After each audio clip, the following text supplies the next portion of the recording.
Hello friend, welcome to Mantra. My name is Rama. इस वीडियो में आप जानेंगे EDSX में कौन कौन सेटिंग है और उनको कैसे करना होता है, सेटिंग की कितनी कैटेगरी होती हैं, उनको कैसे मैनेज किया जाता है और उसमें कैसे परिवर्तन किया जाता है जिससे कि आपके सॉफ्टवेयर का बिहेवियर चेंज हो जाता है। उसमें काम करने का जो तरीका होता है सॉफ्टवेयर का, उसको बदला जा सकता है, उसको कस्टमाइज़ किया जा सकता है और उसको अपने अनुसार काम करने के लिए इंस्ट्रक्ट किया जा सकता है। EDSX में और या इसके पिछले वाले सॉफ्टवेयर में इसकी जितनी भी सेटिंग होती हैं वो आपको यहाँ सेटिंग्स के मेनू में मिलती हैं। यहाँ पर आपको जितनी भी सेटिंग मिलेंगी वो आपको इसी मेनू में मिलेंगी। ये 5 कैटेगरी आपके सामने दी गई हैं जिनको आप सेटिंग में चेंज करते हैं। सबसे पहले आपका सिस्टम सेटिंग, यानी ये जो आपका सॉफ्टवेयर है इसमें जो है कुछ पैरामीटर्स होते हैं, कुछ प्रीसेट्स होते हैं। ये उसमें से प्रीसेट में ऑप्शंस होते हैं, उनको यूज़ करना है तो आप सिस्टम सेटिंग में जाएंगे। यूजर सेटिंग ये होता है कि यदि आपको उन सेटिंग्स को अपने अनुसार मॉडिफाई करना है, कस्टमाइज़ करना है तो आप यूजर सेटिंग में जाएंगे। प्रोजेक्ट सेटिंग का मतलब ये होता है जो आपने प्रोजेक्ट बनाया उसमें यदि आपके किसी सेटिंग में परिवर्तन करना है, फॉर्मेट में, साइज में या इसकी स्पीड में, फ्रेम रेट में, तो आप जो है ना प्रोजेक्ट सेटिंग में जाते हैं। सीक्वेंस सेटिंग जो ये आपकी टाइमलाइन होती है, इससे संबंधित कोई चेंजेस करने हैं, सीक्वेंस का नाम चेंज करना है या उसके कुछ टाइम कोड चेंज करना है, उससे संबंधित सेटिंग आपको सीक्वेंस सेटिंग मिलता है। और चेंज प्रोफाइल में आपको मिलता है प्रोफाइल, ये जो आपका EDS जो आप ओपन करते हैं फर्स्ट टाइम तो वहाँ पर एक प्रोफाइल आता है, उसको चेंज करना हो तो हम इसका यूज़ करते हैं। इस वीडियो में हम आपको कुछ मुख्य सेटिंग्स हैं जिनके बारे में हम आपको बताएंगे, जिनके बारे में आपको जानकारी होना ज़रूरी है। बाकी बहुत सारी सेटिंग्स होती हैं जिनके बारे में ज़्यादा कुछ इंपॉर्टेंस नहीं होता है, वो बाय डिफ़ॉल्ट सेट में रहती हैं, आप चाहे चेंज करें चाहे तो ना करें। सबसे पहला सिस्टम सेटिंग। सिस्टम सेटिंग का मतलब ये होता है कि यहाँ पर आप अपना कोई कस्टमाइज ऑप्शन नहीं दे सकते। सिस्टम सेटिंग का मतलब ये होता है कि आप यहाँ पर कोई अपना कस्टम ऑप्शन नहीं दे सकते। आप इन्हीं में से टिक करके या ऑन ऑफ करके उन ऑप्शंस में परिवर्तन कर सकते हैं। सिस्टम सेटिंग को 5 कैटेगरी में डिवाइड किया गया है। पहला application, hardware, effect, importer and exporter, input controller. इसमें जो सबसे ज़्यादा इम्पॉर्टेंट ऑप्शन होता है जो आपको यूज़ करना होता है वो आपको एप्लीकेशन में ज़्यादा चेंजेस होते हैं, बाकी में ज़्यादा चेंजेस होते नहीं हैं। सबसे ज़्यादा जो इम्पॉर्टेंट रोल अदा करता है एप्लीकेशन में वो होता है आपका प्लेबैक का। बाकी हम आपको बताते हैं कैप्चर, यानी जो हम टेप से जब कभी कैप्चर किया करते थे उसमें कैसे करना, उनकी सेटिंग्स के बारे में यहाँ पर ऑप्शन रहता था, किस तरीके से आपकी वीडियो कैप्चर होगी। चेक अपडेट आप अनचेक कर सकते हैं, जब भी आप एप्लीकेशन को ओपन करते हैं तो चेक अपडेट करने के लिए इसका प्रयोग किया जाता है। कलर स्पेस, यहाँ पर आपको कलर जब यूज़ करेंगे, कलर करेक्शन, उसके बारे में यहाँ पर आपको कलर स्पेस, कलर गैमेट के साथ आप काम कर सकते हैं। यहाँ बहुत सारे सेटिंग्स होती हैं कलर से रिलेटेड, आपके वीडियो में किस तरीके से काम करना उसमें से आप चूज़ कर सकते हैं। यहाँ प्रीसेट्स होते हैं, कुछ को ऑन करना होता है, कुछ को ऑफ़ करना पड़ता है। ये कुछ ऑटोमेटिक ऑन ऑफ हो जाते हैं। यदि आप प्रोजेक्ट में प्रीसेट वगैरह प्रोफाइल जब बनाते हैं उस समय आप करना चाहें तो कर सकते हैं, ऑटोमेटिक चेंज हो जाए। इसमें से कुछ ऑलरेडी आपने कोई कलर स्पेस बना रखा है, इंपोर्ट कर सकते हैं, डुप्लीकेट कर सकते हैं, इनके मेन्यू को ऊपर नीचे कर सकते हैं और एक्सपोर्ट भी किया जा सकता है। आपको ओके और अप्लाई करके इसको हम ऑन कर सकते हैं। फाइल एक्सपोर्ट करते समय आप 50p या 60p में आप एक्सपोर्टिंग करते हैं। ये नहीं करना तो हटा सकते हैं, लेकिन इससे कोई फ़र्क नहीं पड़ता, आपको जनरली ये टिकी रहता है। प्लेबैक में क्या होता है, जब भी आप काम करते हैं तो आपको बाय डिफ़ॉल्ट ये सेटिंग रहती है। यदि आप प्लेबैक बफर में कुछ चेंज करना चाहते हैं, यहाँ पर हम आप कितनी GB प्लेबैक के लिए यूज़ करना चाहते हैं, आपके सिस्टम में कितने हार्ड रैम लगी है, उसमें कितनी GB हम इसको अलाट कर रहे हैं, 4 GB अलाट कर देते हैं या 15 फ्रेम का बफर रखते हैं, अप्लाई कर देते हैं। तो अब ये जो है थोड़ा सा नॉर्मल अच्छी प्ले करेंगे। यदि आप में 32 GB रैम है तो उसको आप या 16 GB रैम इसमें और ज़्यादा बढ़ा सकते हैं। ये प्रोफाइल के लिए है। प्रोफाइल में क्या होता है, कभी कभी आप लोग फ़ोटो लगा सकते हैं, इसका नाम चेंज कर सकते हैं, इसको मॉडिफाई कर सकते हैं, न्यू प्रोफाइल बना सकते हैं, इसको डिलीट भी किया जा सकता है। यहाँ पर आपको प्रोजेक्ट प्रीसेट होता है। जब आप पहली बार इस EDS को ऑन करते हैं तो आपके सामने ऑप्शन आता है किस किस ऑप्शन फॉर्मेट के साथ में, फ्रेम रेट साथ में आप काम करता है। तो यहाँ प्रीसेट्स ऑलरेडी रहते हैं, जो बाय डिफ़ॉल्ट आपको चाहिए वो यहाँ पर रहते हैं। यदि आप चाहते हैं कि इसके अलावा जो और प्रीसेट्स हैं उनको आपको ऐड करना है तो यहाँ पर आपको प्रीसेट विज़ार्ड पे क्लिक करेंगे तो ये ऑप्शन फिर से आ जाएगा। यहाँ पर size, frame size, bit rate और ऑडियो चैनल को सेट करके नया प्रीसेट आप बना सकते हैं। न्यू प्रीसेट आप यहाँ से यहाँ पर न्यू प्रीसेट का ऑप्शन भी होता है, आप अपना प्रीसेट कस्टमाइज़ करके बना सकते हैं। यहाँ नाम दे दीजिए, यहाँ प्रोजेक्ट का फोल्डर दे दीजिए, यहाँ नाम दे दीजिए और यहाँ आइकन वगैरह भी चूज कर सकते हैं अपने हिसाब से। यहाँ पर आपको पैरामीटर बहुत सारे फॉर्मेट्स रहते हैं, इसमें चूज कर लीजिए। ऑडियो प्रीसेट चूज कर लीजिए और एडवांस में जाएंगे तो यहाँ और बहुत सारी चीज़ें होती हैं, हर चीज़ को आप चूज कर सकते हैं। Frame size, aspect ratio, frame rate, field order, video channel, colour space कौन सा यूज़ करना है, तो वहाँ जो टिक थे कलर स्पेस में, यहाँ जो टिक थे वो सब आपको यहाँ पर मिल जाते हैं। यहाँ पर बहुत सारी चीज़ें होती हैं, कस्टमाइज़ करके आप अपने हिसाब से प्रीसेट बना भी सकते हैं। कभी कभी बहुत लोगों का प्रश्न हमारे सामने आता है, जब कभी वो लोग बाय डिफ़ॉल्ट में जब शुरू में जाते हैं, ओपन करते हैं, तो आप कुछ पे टिक करते हैं, कुछ अनचेक करते हैं, तो उनको यहाँ पर प्रीसेट नहीं मिलते हैं। तो यदि आप उसको चेंज करना चाहते हैं तो यहाँ पर आप मॉडिफाई करके भी आप किसी को सेलेक्ट करके उसको मॉडिफाई कर सकते हैं, या प्रीसेट विजेट में जा करके आप नए फिर से भी आप यहाँ पर कुछ प्रीसेट्स को ऐड कर सकते हैं। प्रॉक्सी किस हिसाब से आपको काम करना है, यहाँ पर लार्ज में रखना है, मीडियम में, स्मॉल में रखना है।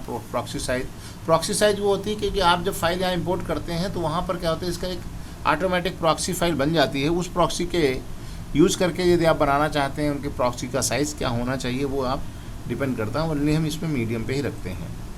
रेंडर करते समय जब आप रेंडर करते हैं वीडियो फाइल्स को, जब आप टाइमलाइन पे एडिट करने के बाद रेंडर किया जाता है, उसमें क्या क्या रेंडर किया जाना है, तो वो यहाँ पर आप चाहें तो टिक कर सकते हैं, जिन जिनको आपको चेक करना है, किनको नहीं करना है। और अब आता है हार्डवेयर में आपके पास डिवाइसेस होती हैं, ऑडियो डिवाइस किसके साथ जाएगी, प्रीव्यू डिवाइस किसके साथ जाएगी, इसमें कुछ आप चाहें तो यहाँ से सेटिंग कर सकते हैं। यदि आपके पास ऑप्शन एक्टिवेट होगा, अटैच होगा तो आएगा। इफेक्ट में आपका कलर करेक्शन का ऑप्शन है, तो किस ग्राफिक्स कार्ड के साथ में कलर करेक्शन करना चाहते हैं, कौन सा ग्राफिक्स कार्ड यदि आपका लगा हुआ है उसको सेलेक्ट करना चाहते हैं। कभी कभी ये सेलेक्ट नहीं होता तो ज़्यादा प्रॉब्लम होती रहती है। अप्लाई कर दीजिए,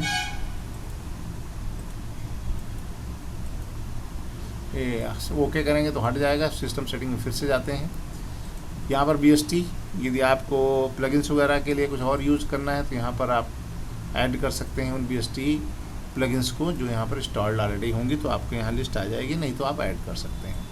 इंपोर्टर मतलब होता है कभी कभी कुछ फॉर्मेट्स होते हैं जो आप इंपोर्ट नहीं कर पाते हैं, किन किन फाइल को फॉर्मेट को यहाँ इंपोर्ट किया जा सकता है, उनकी क्या क्या सेटिंग है, इसके बारे में यहाँ पर ये सारे अलग अलग सेटिंग्स के बारे में यहाँ पर ऑप्शन रहता है। आप चाहें तो मैनुअली यहाँ आ करके इनको आप देख सकते हैं, अलग अलग फॉर्मेट को किस तरीके से ये काम करेगा। इनपुट कंट्रोलर, जब इसके साथ में कोई एक्सटर्नल डिवाइस लगी रहती है जिसमें फेडर और जॉगर होता है, तो उस समय इसका जो है यूज होता है। बाय द वे, इसका इनपुट कंट्रोलर का हम ऑफलाइन वीडियो एडिटिंग में कभी यूज़ नहीं होता है।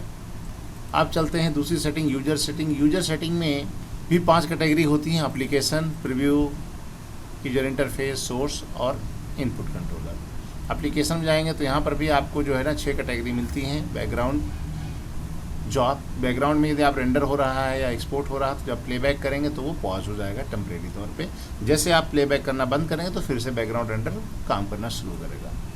मैच फ्रेम ये होता है जब टाइमलाइन पर कोई क्लिप होती है और उस क्लिप की पूरी फाइल को यदि हमें प्लेयर विंडो में लोड करनी होती है और उसमें से कोई क्लिप सेलेक्ट करनी होती है, तो उस समय हम मैच फ्रेम का यूज़ करते हैं। तो मैच फ्रेम सभी ट्रैक को मानेगा या सेलेक्टेड ट्रैक को मानेगा या B1 ट्रैक को मानेगा, ये ट्रैक को मानेगा या T ट्रैक को मानेगा। तो यहाँ पर आप ऑप्शन सभी ट्रैक को ले सकते हैं या टारगेट ट्रैक को ले सकते हैं या सेलेक्टेड ट्रैक को ले सकते हैं। ऑप्शन आप ऑटोमेटिक सेलेक्ट कर सकते हैं। अदर में कुछ और ऑप्शन था, रिसेंट क्लिप में कितनी फाइलें आपकी रहेंगी, तो यहाँ पर फाइलों की संख्या बढ़ा सकते हैं। थंबनेल कितना बड़ा होना होगा तो उसको स्मॉल से आप लार्ज इस्तेमाल कर सकते हैं। सेव विंडो पोजीशन क्या होगी, शो टूल टिप्स, जहाँ कोई ऑप्शन लेके जाते हैं ना किसी टूल के ऊपर तो उसका एक नाम लिख के आता है, तो यदि वो नाम आप देखना चाहते हैं तो शो टूल टिप्स को हटा दीजिए, नहीं तो ठीक रहने दीजिए। बाय डिफ़ॉल्ट जो आपका टाइटलर होता है ये है, आप चाहें तो इनमें से भी आप यूज़ कर सकते हैं। यदि आपने कई और टाइटलर यूज़ किया तो उनको भी आप बाय डिफ़ॉल्ट चूज़ कर सकते हैं। बाय द वे कभी कभी क्या होता है जब आप बाद में प्लगइन इंस्टॉल करते हैं बाय डिफ़ॉल्ट वो हो जाता है, तो आप चेंज करना चाहें तो आप यहाँ से चेंज कर सकते हैं अदर में से। प्रोजेक्ट फाइल में भी करते हैं, पहली बार बनाते हैं न्यू, तो वहाँ पर आपके पास ऑप्शन आते हैं, उसकी लोकेशन क्या होगी, रिसेंट फाइल में कितनी फाइलें आपको दिखाई पड़ेंगी, उनके नंबर क्या होंगे, auto save, automatic project save करेगा तो कितने मिनट पे करेगा, कितने इंटरवल की बात करेगा, उनकी नंबर फाइल कितनी होगी। यहाँ पर हम थोड़ी सी बढ़ा देते हैं 20 और यहाँ 3 मिनट ठीक है। यहाँ पर एक ऑप्शन होता है ऑटो डिलीट, यदि ऑटो सेव आप डिलीट करना चाहते हैं प्रोजेक्ट सेव होने के बाद तो आप कर सकते हैं। रेंडर फाइल कहाँ जाएंगी, प्रोजेक्ट फाइल फोल्डर में जहाँ पर प्रोजेक्ट आपने बनाया है, या सेलेक्ट फोल्डर आप करना चाहें तो कहीं एक लोकेशन पर भी आप रेंडर फाइल को ले जा सकते हैं। प्रॉक्सी मोड में काम करना है तो आपको देखना है, चेक करना है प्रॉक्सी मोड के लिए। टाइमलाइन से की कुछ सेटिंग्स होती हैं, उनको आपको यहाँ पर देखना पड़ता है। Extended when applying transition and crossfade, by default transition को जब हम लगाते हैं तो वो ऑटोमेटिकली बढ़ जाती है इंटरनली, तो वो किस समय यूज़ करेंगे। Insert default cross frame transition, यदि ऑडियो के लिए डिफ़ॉल्ट में चाहिए तो ऑडियो के लिए भी आप इसको टिक कर सकते हैं। यहाँ पर कुछ ऐसे ऑप्शंस हैं जिनको आपको चाहिए या नहीं चाहिए, उनको टिक करके आप यहाँ पर टिक चिक या अनचेक किया जा सकता है। प्रीव्यू आपको मॉनिटर में देखना है, ऑन स्क्रीन प्ले में कौन सी चीज़ आपको देखना है या नहीं देखना है। ओवरले में आपका इस तरीके से आपका काम सेफ मार्जिन होता है, यहाँ पर आप देखना चाह रहे हैं तो आप उसको ये देखो सेफ मार्जिन ये ऑप्शन एक्टिवेट हो जाता है, इसको रखना है या नहीं रखना ये है। प्लेबैक जब हम करते हैं तो ये पीछे से 3 सेकंड जो है ना पीछे से प्लेबैक करता है, तो ये प्ले लोड आप कितना कम ज़्यादा करना चाहते हैं तो आप कर सकते हैं। और इसको सेटिंग्स होती हैं कि आप कंटिन्यूटी एडिट करते समय या प्लेबैक करते समय आपका ये प्लेबैक करेगा या नहीं करेगा, क्लिप ऐड करते समय प्ले करेगा या नहीं करेगा, तो ट्रिम करते समय करना है प्लेबैक, तो वो सारी चीज़ें ऑप्शन होती हैं और देखना पड़ता है। So correct frame when scrubbing, scrubbing मतलब होता है जब आप ऐसे ऐसे इसको करके जाते हो ना तब की बात होती है।